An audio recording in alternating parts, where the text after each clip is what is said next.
நான் ரொம்ப நாளாக ஒன்று சொல்லிட்டு நீங்கள் எல்லாரும் என்னுடைய வாதத்தை அதை மிஸ் அண்டர்ஸ்டாண்ட் பண்ணிக்க கூடாது. நான் எதுக்கு சொல்கிறேன்னா, நான் ரொம்ப தெளிவாக ஊடகவாதிலையும் ஒன்று சொல்கிறேன். விஜயை நான் குறை மதிப்பீடு செய்யவில்லை. ரொம்ப கவனம், இதை நான் இன்னைக்கு சொல்லலை, தொடர்ச்சியாக சொல்லிட்டு வரேன். மிகை மதிப்பீடும் செய்ய இயலாதுங்கிறேன். விஜய்க்கு ஓட்டே கிடையாது நான் சொல்லவே இல்லை. அப்போ உங்களுடைய எஸ்டிமேட் என்ன சார்? விஜயோட யாருமே தெரியாதுங்கிறேன்.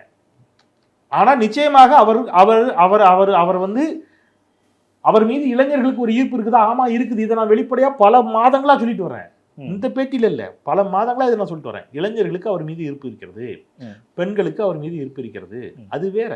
ஆனால் அது எத்தனை பர்சன்டேஜ், எவ்வளோ ஓட்டா மாறும் எனக்கும் தெரியாது, உங்களுக்கும் தெரியாது, விஜய்க்கும் தெரியாது. ப்ரூஃப் இல்லை. ஸோ அது நிரூபிக்கப்படும் போது நம்ம பேசலாம் அதை பற்றி. ஆனால் இந்த நிமிடம் ஆசான் டேட் அது இல்லை.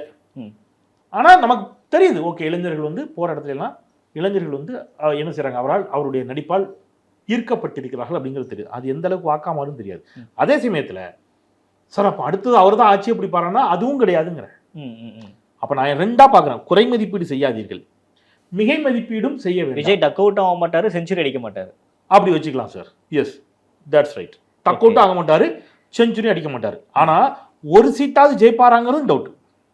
அவர் நிற்கிற இடத்துல, ஒருவேளை அவர் நிற்கிற தொகுதி அது எதிர்த்து நிற்கிற வேட்பாளர் அவர் நிற்க போற தொகுதி அங்க இருக்கக்கூடிய சூழலை பொறுத்து. நான் அவரும் ஜெயிக்கவே மாட்டாருன்னு இப்போ என்னால சொல்ல முடியாது. நான் அதையும் சொல்லிடுறேன். நான் ரொம்ப விருப்ப வெறுப்பின்றியே பேசுவோம்.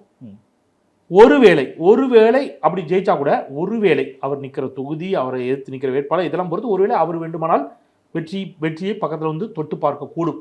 ஆனா அதை தாண்டி அவர் கட்சியில் இருக்கிற யாருக்கும் அந்த வாய்ப்பு நிச்சயமா கிடையாது. அதை நான் எழுதி தரேன்.